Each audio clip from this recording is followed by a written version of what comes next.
Hi friends. पिछले lecture में हमने कोशिका के बारे में जाना, उसके साथ कोशिका भित्ति क्या है, कोशिका द्रव क्या है, केंद्रक द्रव क्या है, इसके बारे में जाना। आज के लेक्चर में हम दूसरे कोशिकाओं के बारे में देखेंगे। सबसे पहले हम देखते हैं माइटोकॉन्ड्रिया के बारे में। माइटोकॉन्ड्रिया है, यह पादप और जंतु दोनों कोशिकाओं में पाया जाता है।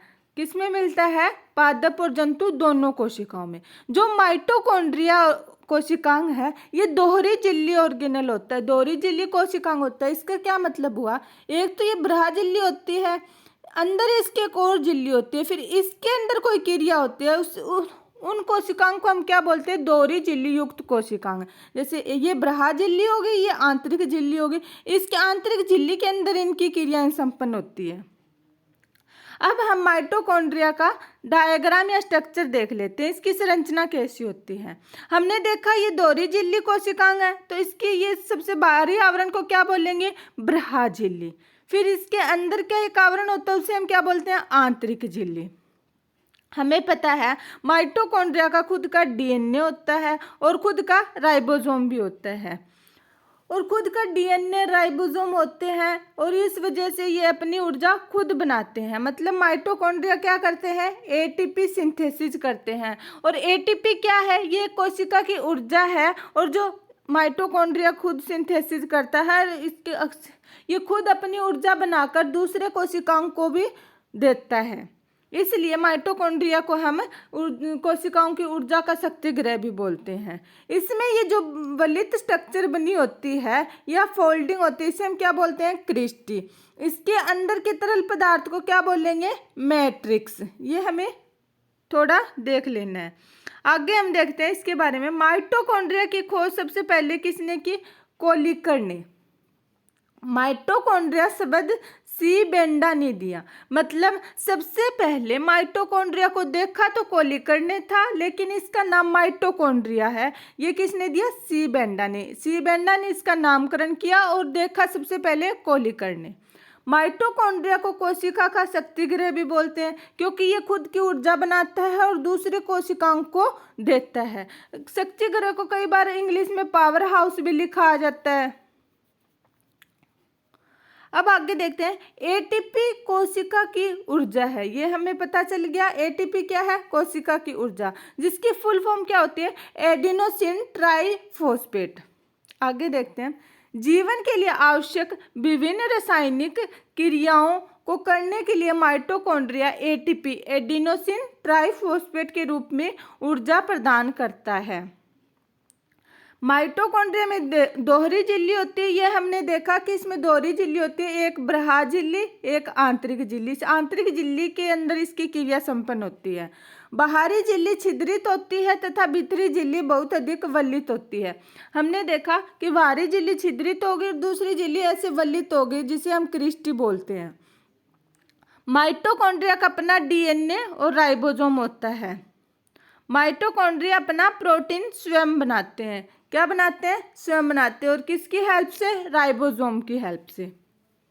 आगे हम नेक्स्ट कोशिकांग देखते हैं, अंतर्द्रवी जलिका, जिसे इंग्लिश में इंडोप्लाज्मिक रेक्टिकुलम बोलते हैं। इसका डायग्राम देखते हैं हम।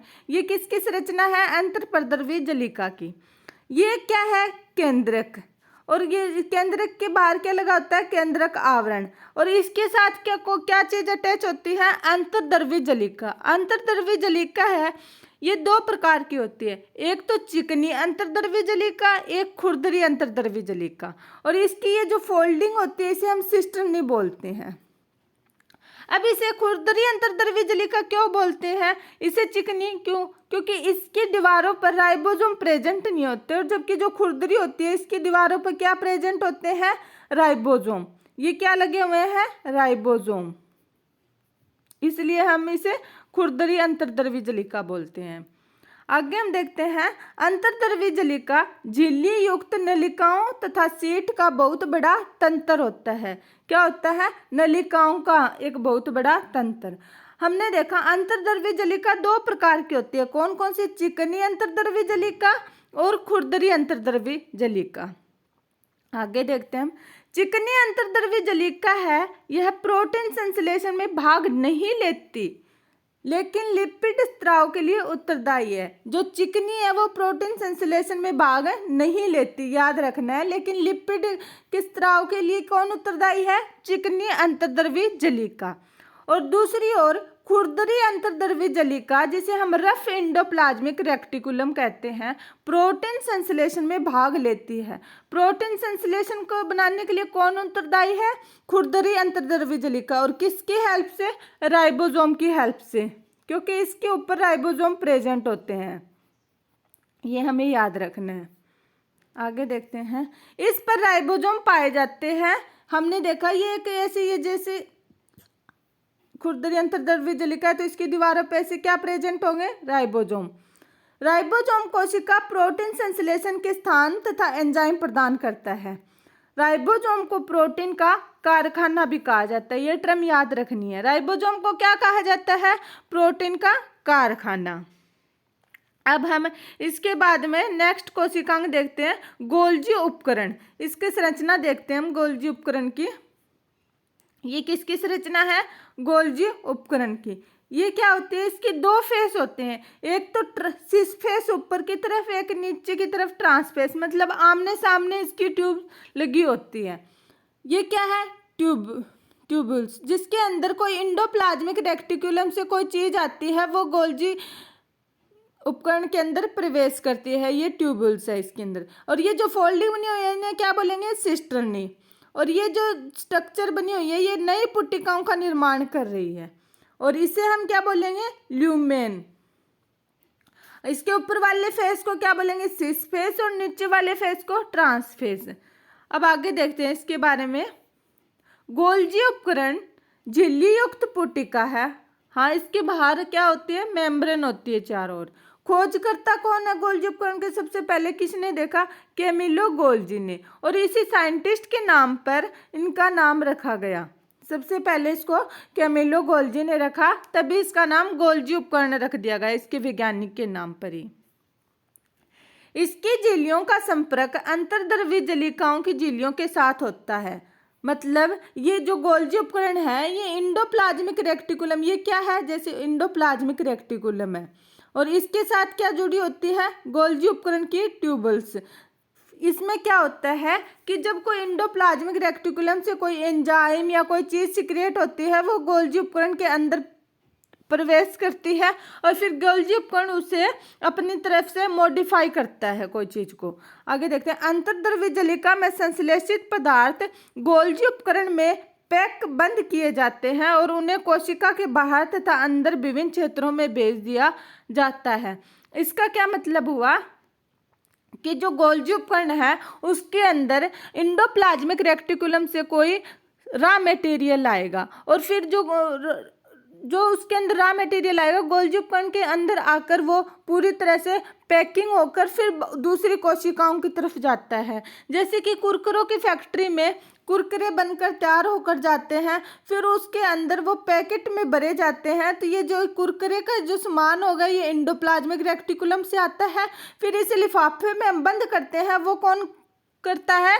गोल्जी उपकरण। ये हमने एक समझाने के लिए एक एग्जाम्पल लिया है। अब लाइसोसोम है, इसका देखते हैं हम। इंडोप्लाज्मिक रेक्टिकुलम है, ये क्या करती है? हाइड्रोलाइटिक एंजाइम रिलीज करती है। कौन सा एंजाइम? हाइड्रोलाइटिक। ये खाली एंजाइम रिलीज करती है, लेकिन ये फिर गोल्जी उपकरण के अंदर एंटर करेगा ये हाइड्रोलाइटिक एंजाइम। तो फिर ये पैकेजिंग होकर ये जैसे एक बार दोबारा देखते हैं। ये हाइड्रोलाइटिक एंजाइम है, ये गोल्जी उपकरण के अंदर प्रवेश करता है और इंडोप्लाज्मिक रेक्टिकुलम से आता है ये। फिर इसके अंदर ये पैकेजिंग होकर ये क्या बनकर निकलता है? लाइसोसोम। तो इसका मतलब ये हुआ गोल्जी उपकरण क्या करता है? किसी चीज को पैक करने का काम करता है, मतलब उसके ऊपर उसकी टैग लगा देते हैं कोई चीज का भी, मतलब ये है पूरा। और endoplasmic reticulum raw material secrete करता है गोल्जी उपकरण के लिए। फ्रेंड्स, आज के लिए हम इतने ही कोशिकांग देखते हैं, क्योंकि अगर ज़्यादा देखेंगे तो फिर वीडियो की लेंथ लंबी हो जाएगी और आपको बोरिंग फील होगा। तो आज के लिए हम ये लेक्चर यहीं समाप्त करते हैं। Thank you. और चैनल को ज़रूर सब्सक्राइब करें अगर आप पहली बार मेरे चैनल के वीडियो देख रहे हैं। और आपने अगर पिछले वीडियो अभी तक नहीं देखे हैं तो चैनल के प्लेलिस्ट पर जाकर उनको ज़रूर देख लें। Thank you.